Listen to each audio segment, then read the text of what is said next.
നമസ്കാരം. ഞാൻ അഡ്വക്കേറ്റ് മുജീബ് റഹ്മാൻ. ഇന്നത്തെ പ്രധാന നിയമവിശേഷങ്ങളിലേക്ക് സ്വാഗതം. രാജ്യത്ത് ലക്ഷക്കണക്കിന് വിദ്യാർത്ഥികൾ എഴുതിയ ദേശീയ മെഡിക്കൽ പ്രവേശന പരീക്ഷയുടെ നടത്തിപ്പിൽ സുപ്രീം കോടതി സംശയം രേഖപ്പെടുത്തി. പരീക്ഷ നന്നായി സംഘടിപ്പിച്ചെന്ന് അവകാശപ്പെട്ടതുകൊണ്ട് കാര്യമില്ല. വിവാദങ്ങൾ പരീക്ഷയുടെ പവിത്രതയെ ബാധിച്ചിട്ടുണ്ട്. കോടതിക്ക് മറുപടി വേണം. പരീക്ഷാ നടത്തിപ്പ് ചുമതലയുള്ള നാഷണൽ ടെസ്റ്റിംഗ് ഏജൻസിക്ക് നോട്ടീസ് അയച്ച് അവധിക്കാല ബെഞ്ച് നിരീക്ഷിച്ചു. വ്യാപക ക്രമക്കേടുണ്ടായെന്ന് ആക്ഷേപമുള്ളതിനാൽ നീറ്റ് പരീക്ഷ ഫലം അനുസരിച്ചുള്ള പ്രവേശന നടപടിയും കൗൺസിലിംഗും നിർത്തിവെക്കണമെന്ന ഹർജിയാണ് പരിഗണിച്ചത്. ഈ ആവശ്യം പക്ഷേ കോടതി അംഗീകരിച്ചില്ല. കൗൺസിലിംഗ് നടക്കട്ടെ, അത് തടയാൻ ഉദ്ദേശിക്കുന്നില്ല. തൽക്കാലം NTA ഉൾപ്പെടെയുള്ള കക്ഷികൾക്ക് നോട്ടീസ് അയക്കുക. കോടതി അവധിക്ക് ശേഷം ജൂലൈ 8 കേസ് വീണ്ടും പരിഗണിക്കാം. ജസ്റ്റിസുമാരായ വിക്രംനാഥ്, അസനുദ്ദീൻ അമാനുള്ള എന്നിവരുൾപ്പെട്ട ബെഞ്ചിൻ്റെയാണ് നിർദ്ദേശം. നീറ്റ് ബിരുദ വിഭാഗത്തിലെ കുറി 67 വിദ്യാർത്ഥികളാണ് 720-ൽ 720 മാർക്ക് നേടി അഖിലേന്ത്യാ തലത്തിൽ ഒന്നാമതെത്തിയത്. ഇതിൽ 6 പേർ ഹരിയാനയിലെ ഒരു കോച്ചിംഗ് സെന്ററിൽ നിന്നുള്ളവരാണ്. പരീക്ഷയ്ക്ക് സമയം നഷ്ടപ്പെട്ടെന്ന് പരാതിപ്പെട്ട 1543 വിദ്യാർത്ഥികൾക്ക് ഗ്രേസ് മാർക്ക് നൽകിയതും വിവാദമായി. ബീഹാറിൽ ചോദ്യപേപ്പർ ചോർന്നതായും ആക്ഷേപമുയർന്നു. നീറ്റ് ഫലം പ്രഖ്യാപിക്കും മുമ്പ് പരീക്ഷാർത്ഥി ശിവാംഗി മിശ്ര ഉൾപ്പെടെ 9 വിദ്യാർത്ഥികൾ നൽകിയ ഹർജിയാണ് ചൊവ്വാഴ്ച പരിഗണിച്ചത്. പരീക്ഷാഫലം പുറത്തുവന്ന ശേഷം നിരവധി വിദ്യാർത്ഥികൾ സുപ്രീം കോടതിയെ സമീപിച്ചിട്ടുണ്ട്. ഈ ഹർജികൾ പരിഗണിച്ചിട്ടില്ല. മൂന്നാറിലെ 42 വ്യാജ പട്ടയ കേസുകൾ അന്വേഷിക്കാൻ IG-യുടെ നേതൃത്വത്തിൽ പ്രത്യേക അന്വേഷക സംഘത്തെ നിയോഗിക്കണമെന്ന് ഹൈക്കോടതി. ക്രൈംബ്രാഞ്ച് അന്വേഷണത്തിൽ തൃപ്തിയില്ലെന്നും ഉദ്യോഗസ്ഥർക്കെതിരായ കേസുകൾ അഴിമതി നിരോധന നിയമത്തിന്റെ പരിധിയിൽപ്പെടുത്തി അന്വേഷിക്കണമെന്നും ഹൈക്കോടതി നിർദ്ദേശിച്ചു. റവന്യൂ ഉദ്യോഗസ്ഥരെ കൂടി ഉൾക്കൊള്ളിച്ചുള്ള സംഘമാണ് രൂപീകരിക്കേണ്ടത്. ഉദ്യോഗസ്ഥരെ വെറുതെ വിട്ട സമാനമായ കേസുകൾ കൂടി ഈ സംഘം അന്വേഷിക്കണം. രവീന്ദ്രൻ പട്ടയം ഉൾപ്പെടെയുള്ളവയും പരിധിയിൽ വരണം. വ്യാജ പട്ടയങ്ങൾക്കെതിരെ പോലീസ് എന്ത് അന്വേഷണമാണ് നടത്തിയതെന്നും ജസ്റ്റിസുമാരായ A മുഹമ്മദ് മുഷ്താഖും ശോഭ അന്നമായിപ്പനും അടങ്ങിയ ഡിവിഷൻ ബെഞ്ച് ചോദിച്ചു. മൂന്നാറിലെ കേസുകൾ ഉന്നത ഉദ്യോഗസ്ഥരെ കൊണ്ട് അന്വേഷിപ്പിക്കുമെന്ന് സർക്കാരിന് വേണ്ടി DGP TA ഷാജി കോടതിയിൽ ഉറപ്പു നൽകി. ഇത് സംബന്ധിച്ച് 3 ആഴ്ചക്കകം അറിയിക്കാമെന്ന് മറുപടി നൽകി. മൂന്നാറിൽ നിർമ്മാണ പ്രവർത്തനത്തിന് NOC നൽകാനുള്ള ഏകീകൃത അപേക്ഷാ ഫോമിന്റെ മാതൃക ഹൈക്കോടതി അംഗീകരിച്ചു. ഫോമുകളിൽ QR കോഡ് നിർബന്ധമാണെന്ന് കോടതി ചൂണ്ടിക്കാട്ടി. രാജൻ മതേക്കർ റിപ്പോർട്ടിൽ പരാമർശിച്ചിട്ടുള്ള 19 ഉദ്യോഗസ്ഥർക്കെതിരെ സ്വീകരിച്ച നടപടി 18-നകം അറിയിക്കണം. ഏലം കുത്തകപ്പാട്ട ഭൂമിയിലെ നിർമ്മാണം സംബന്ധിച്ച് സമഗ്ര അന്വേഷണം വേണം. വ്യാജ പട്ടയങ്ങൾക്ക് പിന്നിൽ വലിയ ഗൂഢാലോചനയുണ്ട്. മാഫിയ ഇടപെടലിന് ഉദ്യോഗസ്ഥരുടെ സഹായം ലഭിച്ചിരിക്കാമെന്നും കോടതി പറഞ്ഞു. വിരമിച്ച റവന്യൂ ഉദ്യോഗസ്ഥരുടെ സമാന്തര സംവിധാനം ഇടുക്കിയിലുണ്ടെന്നും കളക്ടറേറ്റ് കേന്ദ്രമാക്കിയാണ് ഇവരുടെ പ്രവർത്തനമെന്നും അമിക്കസ് ക്യൂറി കോടതിയെ അറിയിച്ചു. മൂന്നാർ കയ്യേറ്റം സംബന്ധിച്ച് വൺ എർത്ത് വൺ ലൈഫ് അടക്കം നൽകിയ ഹർജികളാണ് ഹൈക്കോടതി പരിഗണിച്ചത്. പോലീസ് സേനയെ പരിഷ്കരിക്കാൻ ലക്ഷ്യമിട്ടിട്ടുള്ള കോടതി നിർദ്ദേശങ്ങൾ എന്തെങ്കിലും നടപ്പാകുന്നുണ്ടോ എന്ന് സംശയമാണെന്ന് ഹൈക്കോടതി. കേരള പോലീസിനെ പ്രൊഫഷണൽ പരിഷ്കൃത സേനയാക്കി മാറ്റാൻ സ്വീകരിച്ച നടപടികൾ സംസ്ഥാന പോലീസ് മേധാവി 26-ന് ഓൺലൈനിൽ ഹാജരായി അറിയിക്കണമെന്ന് ജസ്റ്റിസ് ദേവൻ രാമചന്ദ്രൻ നിർദ്ദേശിച്ചു. കോടതി ഉത്തരവുമായി പോലീസ് സ്റ്റേഷനിലെത്തിയ അഭിഭാഷകനോട് ആലത്തൂർ SI അപമര്യാദയായി പെരുമാറിയെന്നാരോപിച്ചുള്ള കോടതിയലക്ഷ്യ ഹർജികൾ പരിഗണിക്കുമ്പോഴാണ് ജസ്റ്റിസ് ദേവൻ രാമചന്ദ്രന്റെ പരാമർശം. കഴിഞ്ഞ ദിവസം സീബ്ര ക്രോസിംഗിൽ ഒരു പെൺകുട്ടിയെ ബസ്സിടിച്ചു വീഴ്ത്തിയ സംഭവം ശ്രദ്ധയിൽപ്പെടുത്തിയ കോടതി സീബ്ര ക്രോസിംഗിൽ എന്ത് നിരീക്ഷണ സംവിധാനമാണ് ഉള്ളതെന്നും ചോദിച്ചു. ഇക്കാര്യം മുൻപ് പറഞ്ഞിട്ടുള്ളതാണെന്നും പറഞ്ഞു. നിർദ്ദേശങ്ങൾ പലതും നൽകിയിട്ടും പോലീസിന്റെ മോശം പെരുമാറ്റത്തെക്കുറിച്ച് ജനങ്ങളുടെ പരാതികൾ തുടരുകയാണ്. പ്രകോപനം ഉണ്ടായതുകൊണ്ടാണ് അങ്ങനെ പെരുമാറിയതെന്ന ന്യായീകരണമാണ് പലപ്പോഴും. എന്തു പ്രകോപനമുണ്ടായാലും ജനങ്ങളുടെ സംരക്ഷകരായ പോലീസ് മോശമായി പെരുമാറാൻ പാടില്ല. അടിച്ചമർത്തലിൻ്റെ കൊളോണിയൽ കാലം കഴിഞ്ഞു. എല്ലാ പൗരന്മാരെയും തുല്യരായി കണക്കാക്കുന്ന മഹത്തായ ഭരണഘടനയാണ് ഭരിക്കുന്നതെന്നും കോടതി ചൂണ്ടിക്കാട്ടി. സ്ത്രീകൾക്കും കുട്ടികൾക്കും പോലീസ് സ്റ്റേഷനിൽ പേടിക്കാതെ കയറി ചെല്ലാൻ കഴിയണം. വിദേശങ്ങളിൽ ഒരു കുട്ടി റോഡിൽ ഒറ്റപ്പെട്ടു പോയാൽ പോലീസ് സ്റ്റേഷനെ സമീപിക്കണമെന്ന് പറയാറുണ്ട്. ഇവിടെ അത് പറയാൻ കഴിയുമോ? അതിന് കഴിയണം. ഓരോ ഓഫീസറും ആ നിലയിലേക്ക് മാറണമെന്നും കോടതി പരാമർശിച്ചു.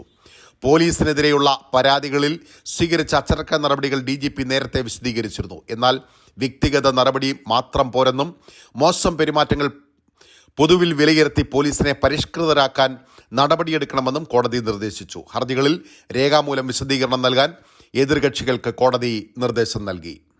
AI ക്യാമറ പദ്ധതിയിൽ കെൽട്രോണിന് നൽകാനുള്ള തുകയുടെ 3/4 ഗഡു നൽകാൻ ഹൈക്കോടതി സർക്കാരിന് നിർദ്ദേശം നൽകി. കെൽട്രോണിന്റെ ആവശ്യം പരിഗണിച്ചാണിത്.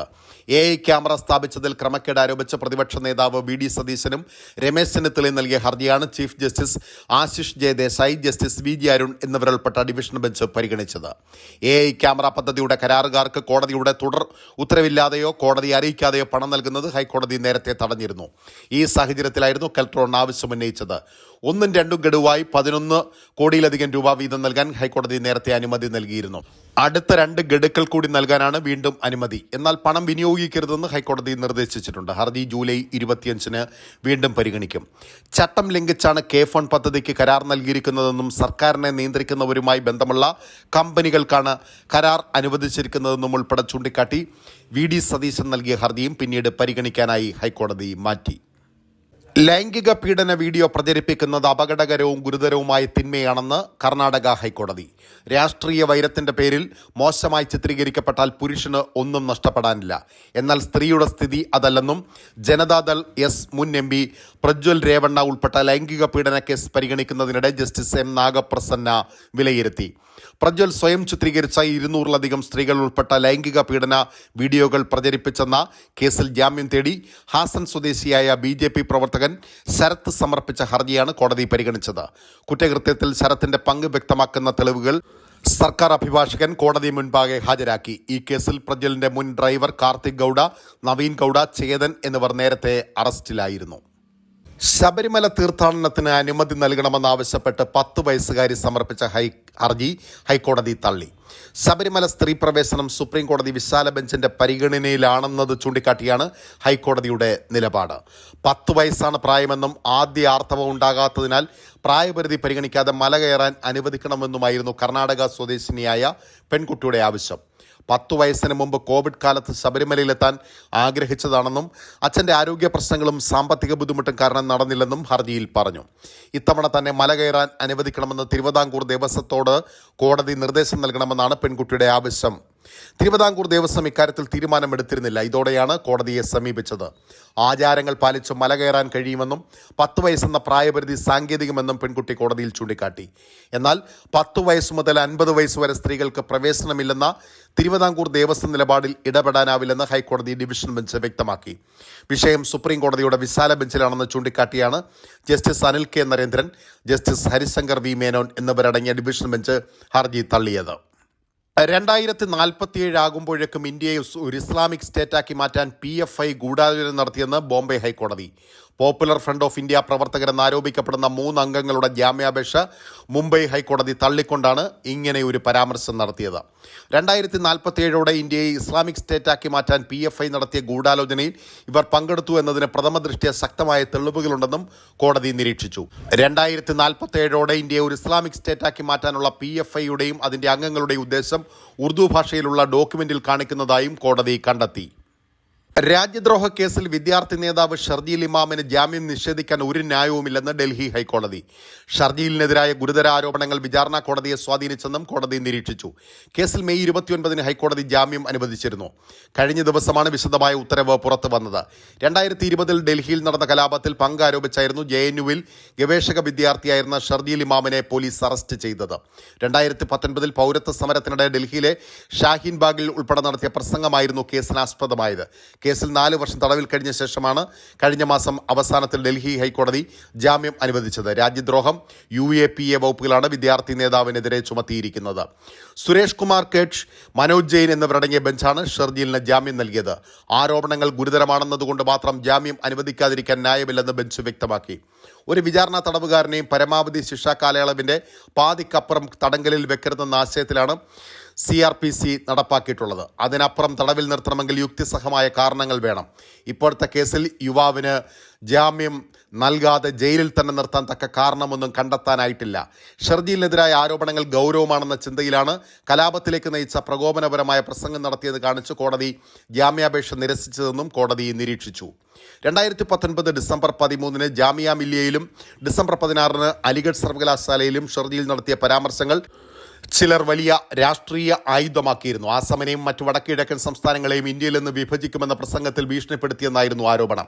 പ്രസംഗത്തിനെതിരെ ആസാം, UP, മണിപ്പൂർ, അരുണാചൽ പ്രദേശ്, ഡൽഹി എന്നിവിടങ്ങളിലെല്ലാം കേസ് രജിസ്റ്റർ ചെയ്തിരുന്നു. കേസിൽ ഡൽഹി ഹൈക്കോടതി ജാമ്യം അനുവദിച്ചെങ്കിലും ഷർജീലിന് പുറത്തിറങ്ങാനായിട്ടില്ല.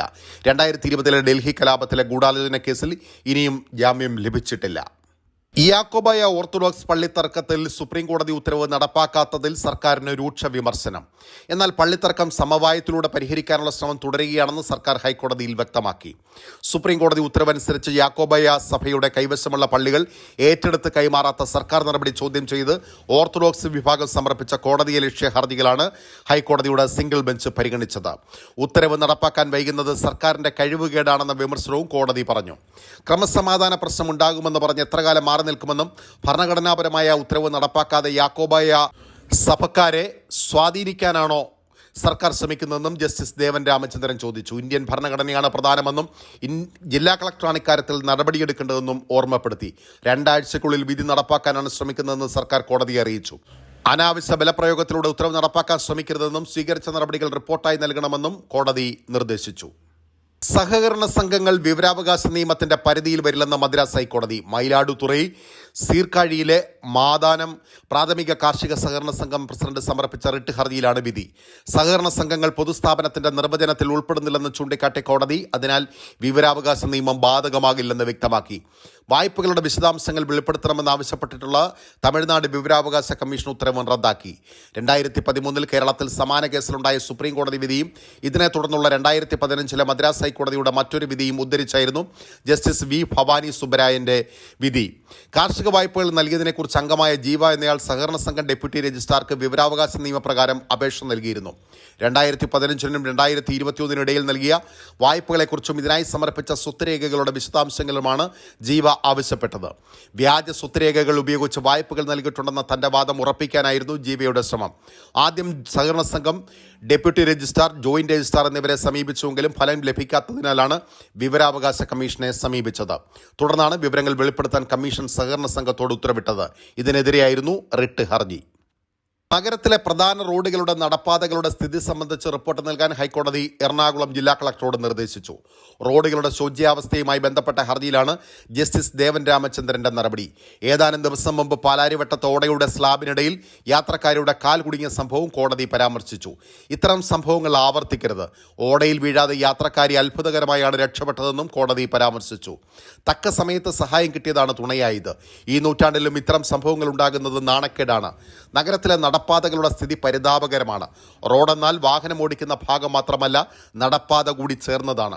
വെള്ളക്കെട്ടുണ്ടാകുമ്പോൾ റോഡും കാനയും തമ്മിൽ തിരിച്ചറിയാനാകാത്ത അവസ്ഥയാണ്. മാസങ്ങൾക്ക് മുമ്പ് ആവിഷ്കരിച്ച ഓപ്പറേഷൻ ഫുട്പാത്ത് ബന്ധപ്പെട്ടവർ അവഗണിച്ചു. പൗരന്മാരുടെ സുരക്ഷയ്ക്ക് ഭീഷണിയാകുന്ന വിഷയം കൂടിയാണിത്. കോർപ്പറേഷൻ, കൊച്ചി മെട്രോ, പൊതുമരാമത്ത് വിഭാഗങ്ങൾക്ക് ഇതിൽ ഉത്തരവാദിത്തമുണ്ടെന്നും കോടതി ചൂണ്ടിക്കാട്ടി. പാലാരിവട്ടത്ത് അപകടമുണ്ടായത് പൊതുമരാമത്ത് റോഡിലാണ്. ഇതിന്റെ പരിപാലന ചുമതല കൊച്ചി മെട്രോയ്ക്കാണെന്നും കോർപ്പറേഷൻ അറിയിച്ചു. നടപ്പാത നവീകരണത്തിൽ മറുപടി അറിയിക്കുന്നതിന് KMRL സമയം തേടി. MG റോഡിലെ കാന പുനർനിർമ്മാണത്തിന് എസ്റ്റിമേറ്റ് സമർപ്പിച്ചിട്ടുണ്ടെന്ന് PWD അറിയിച്ചു. 10 ദിവസത്തിന് ശേഷം ഹൈക്കോടതി കേസ് വീണ്ടും പരിഗണിക്കും. ഇതോടുകൂടി ഇന്നത്തെ പ്രധാന നിയമവിശേഷങ്ങൾ അവസാനിക്കുന്നു. നമസ്കാരം.